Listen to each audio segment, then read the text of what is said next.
One question I had. So, for example, when you've got like a USDT or USDC, which is on a ton of different exchanges that um, fall in different countries, how does that work from a regulatory perspective? Like, how they regulate that? So, say you've got USDT on Binance, which is based in wherever Binance is based. How do they like maneuver that? How does that even work?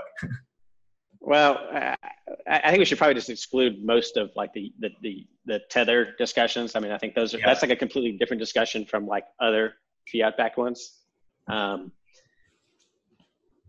Yeah, I mean, like it's called OFAC, FinCEN. Like you kind of can't send money to certain countries or people in countries, and like you're supposed to know where the money is. Like, the dollar is everywhere, and it's banked by banks all over the world. That's not a problem. But essentially, the federal is like, the dollar is everywhere, and it's banked by banks all over the world. That's not a problem. But essentially, the federal government in the U.S. and FinCEN and the Treasury kind of say, if you got the U.S. dollar, we have jurisdiction. And so the jurisdiction leaves the geography, and kind of the geography is literally like a dollar bill, which, speaking of, I had a $2 bill. Damn it. My $2 bill. I don't know where it's at. But this is the jurisdiction of the US dollar. Wherever this goes, and now, my stablecoin version or whatever, you now are part of the jurisdiction of FinCEN, the federal government. So like, yeah, the same exact issue that I just alluded to. If, TrueUSD is sitting in North Korea, we got a problem. Yeah, so that it doesn't really matter what they do, what the exchange does in the country where they have their offices, because if they have dollars, the US will demand, insight, and they will impose rules, and if you break them, they'll break you. Yeah, why they're in like different countries is like many times more of a trying to get of like security laws and those type of laws. But like, yeah, so money transmission and like anti-money laws are also part of that narrative. They probably all say they're doing some sort of version of know your customer and anti-money laundering. If they're smart and they want to keep their lights on, that's what they're probably doing. Until we have like other solutions to where you can, truly run something without like, AWS and a website and a user interface and all the other stuff that takes to like actually run these things. Interesting. Where do you see things going in terms of like derivatives and baskets of stable coins? Like, do you have any thoughts on that and the way you see things evolving? And I especially wonder, like, what is the craziest thing you can think of that we'll probably see like this year or next year? Like something that, like an insane product, but that people will invest in. I feel like, I don't know if there's any live, but there's already like baskets of stable coins, or at least a lot of discussion of people working on baskets of stable coins. If they're on Ethereum, like you can tokenize anything on Ethereum. And so like everything's fair game for like baskets and derivatives and like, it's pretty wild west of like secondary market securitization on Ethereum. And so the baskets version, I said this a while back on Twitter, baskets of stable coins, in my opinion, look a whole lot like, AAA mortgage-backed securities in, pre-2008. Like they all look and smell good, but like a basket does not mitigate against risk. Let's just be clear. Like what are every single asset is important to that basket. And like how that allocation is spread throughout them could essentially not necessarily make them worthless, but compromise the value of something that's supposed to be, within 20 to 30 basis points of a dollar. And it's now all of a sudden, 200 or whatever. And what about, do you think people are going to make fractional reserve ones? Yes. And how would that work? So if you start looking at like the crypto backed ones, so Maker and DAI, those are like a surplus reserve. And so, it's with Ether, I think it's supposed to be like a 150 or something like that. actually have more in assets than the supposed value of DAI behind it. As you look at like what's happening there and how that's set up, and then like the discussions around like purely algorithmic versions, you can definitely see a world where these are all a function of credit. And so, credit is a money multiplier generally. And so money multiplication presumes fractional reserve, right? And so, if you look at the structures of those type of things, you could probably argue that those would be more transparent and secure than the bank version, where it is opaque of like what is the exact balance and status of everything today in this exact moment. And as a result, you could like in real time run the bank, go against that type of trade. In addition to like it has self-enforced liquidity. And so with Maker, like if you go over the reserve requirement, it auto liquidates, and it does that to hold up the system. I think that's pretty powerful. I think that's like super cool. I think it'll be interesting to see when they start adding other types of assets that you can essentially lend against or use as leverage, use as security for your DAI you want to create. Today it's only Ether? Today it's only Ether. They're about to make it a multi-collateral Maker. I forget exactly what they're calling it. But essentially, you can put up all sorts of collateral. Like a stable coin. like an actual stable coin. And like I was at a stablecoin meetup at Stanford, and like it was a USDT reserve and Maker. And so like that totally will happen. And then it's like $1 of $1, and it's like what are the mechanics of that? I mean, so like, my gut reaction is the mechanics of arb trading to keep things closer to $1 is probably the more likely relevant solution for these type of things, because a lending of $1 of $1, like there has to be interest earned and interest paid, and like why would you do that? And like there's a whole lot of like, so currently you pay 0.5% of your ETH in interest, if I remember correctly, with how Maker's set up today. So if you have 150 or $1.50 of ETH, you can spit out, I guess that would be $1 DAI, and you're going to pay interest in ETH. Is how that works.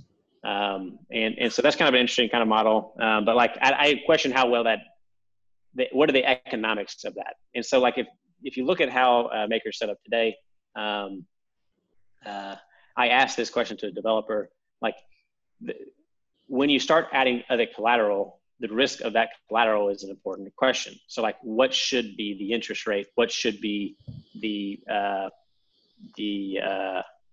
leverage, the amount of leverage they can do? And so right now it's 150 for ETH. But let's say it's like this super volatile asset. How do you price that risk? It's the first question. And then the whole point of the auto liquidation is to then be able to sell it and to be able to buy and burn DAI. Basically, you're fixing part of the problem in the system. And so like in market aberrations, like have you appropriately priced this risk of this random asset that's being leveraged to also account for a market aberration in that event, or all of the events, all of the asset events, to be able to withstand like a market downturn. Let me finish this point. Let me finish this point. So for Ether alone, like it went down 80-90%, and Maker's still around. It held its peg. That's pretty cool. Like when you start adding all these other assets, like you're kind of multiplying like these type of risks. And so it'll be interesting to see how that plays out. And what about other things like gold stablecoin, oil stablecoin, national debt stablecoin? Already exists. So like a lot of these, in cryptocurrency and everything in tech, like all of these things kind of rhyme. Like what was the stablecoin before Tether? The petrol? I don't know. There was one before Tether. Interestingly, I don't know if I ever told you this, Andreas. We worked on the stablecoin at Synapse back in like March of 15. And we abandoned it for a variety of reasons. It just seemed like banking APIs was a better play, and we didn't really. It was going to be a dollar-backed one, and we abandoned it. That was right around the time. I think a little before that is when supposedly Tether launched. So we had no idea about Tether. It was just kind of like an idea that we had. And so you asked about the gold one. So gold money, which was BitGold, like they did this like 2-3 years ago. That was a customer of mine at Synapse as well. We've already had those. Not super interesting to me. Generally I believe asset-backed, in real life asset-backed crypto tokens are just uninteresting to me because like you've removed like half of the elements of like why you're using this. Like, right. It, like when you have it, it is yours and it is done. And no one else can censor whether you have it or not. Not the same is true for not your keys, not your Bitcoin. Like if somebody has your asset, whether that be gold in a vault or your private keys in a vault, it's not yours. And so that principle exists in Bitcoin as well if you're not doing self-custodial. But gold-backed ones already existed before. People are doing that again. Petro-backed ones, I think there actually is one of those in progress, separate from the Venezuelan one. The Venezuelan one is like a promise that I'll give you some of my Petro, but like I don't think that's going to happen. Yeah, those are already occurring. I feel like I talk to one of those people like every 3 months. And what was the deal with Basis? Because that was like the biggest project in the space, right? And then it's literally just disappeared. Yeah. Basis raised a ton of money, and then every other kind of stablecoin around them were like, "Oh fuck, we should try to raise that much money too." Some of those conversations I was having around that were pretty interesting. Those were an algorithmic bank with the vision that like, in a purely algorithmic way, with no asset backing, no fiat backed, no crypto backed, we can maintain a peg. I think what it came down to is probably a combination of there's good approaches to like regulatory strategy and starting up something. Like if you ask for permission, like the answer will pretty much always be no. But if you do something and then try to pigeonhole into it, like here's the regular application, a regulation, here's how I think I'm trying to comply for it. Yes, it's completely different because it is new tech and it is completely different. Probably a better approach. I think Basis was definitely like, I'm going to ask for a lot of permission because they had a crap ton of money to pay attorneys to figure out, can we do this? And the answer is like, you kind of look like a money transmitter. You were definitely an administrator of money transmission. You probably also were going against a number of like treasury regulations around like money creation and stuff that had happened with those guys in the early 2000s. Andreas, help me out. That's when you start getting the Secret Service. They're like, "Are you making fake money?" Yeah, the original BitGold, not BitGold.com. There was a BitGold before BitGold.com. Yeah. If you forge the US dollar, that goes under the Secret Service. Yeah. Like, so they come and knock at your door and Yeah. So like, when you think about like what regulation is relevant to like each one of these, like there's a whole slew of them. Like I'm kind of just talking about the bigger picture ones, but there's a lot of, once you start messing with the dollar, like, a lot of people can show up at your doorsteps. I guess to kind of just sum all this up and round it off, I guess one question I had is if you had a crystal ball and you could think what the space, what stablecoins in this space are going to look like in say 2 years, how would you see that playing out? Do you have any idea of what you think it'll look like? I think we'll continue to see more fiat-backed ones. I think they would trend towards more compliance, more of like knowing who has all the funds at all times. I think especially in countries outside of the U.S., we'll see banks starting to dabble in doing their own versions, and that will occur. I think that is once again a completely different experiment than cryptocurrencies. The stuff that's like exciting to me is like Maker and DAI and stuff like that. The algorithmic backed ones, like I think that's a dream, a pipe dream that we are a long way away from.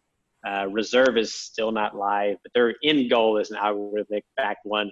But they're basically saying we're going to start literally with a fiat backed one, and then we're going to make this kind of like fractional reserve version of one, and then we're going to eventually just be algorithmic.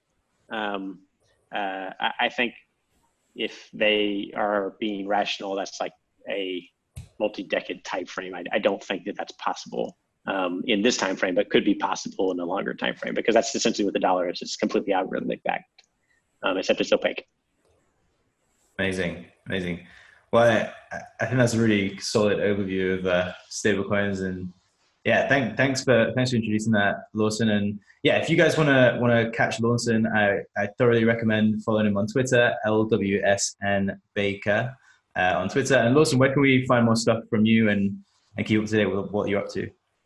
Yeah, I also write on Medium as well. I think you can find it off of there. And then I talk about, my wild thoughts on security tokens and where I think that space is going.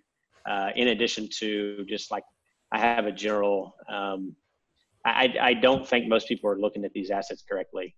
Specifically, like most people are like, these are like these little widgets and pieces of gold and rubies that I'm going to put in my purse and they're going to make me money in the future. And I think that's the incorrect approach. I generally believe that these are productive assets for economic activity not previously possible. That economic activity will be like internet activity, and like, what does internet infrastructure look like? And then like all of this in real life activity that I've otherwise been thwarted from ever doing. Those are the relevant applications. And that's where we're going with like what's relevant in the tech in the space. And so I talk about that a lot on Twitter. Amazing. We'll make sure we have all these links in the description below, so you guys can catch all that. And yeah, again, thanks for that, Lawson. And it was a pleasure on another episode of Shitcoin TV. Thanks, guys. And I should mention, I'm working on an instant coin exchange, which is in private beta. And Blake will put information how you can become a tester of sideshift.ai. A test pilot. Test pilot. Key terminology there. Yeah.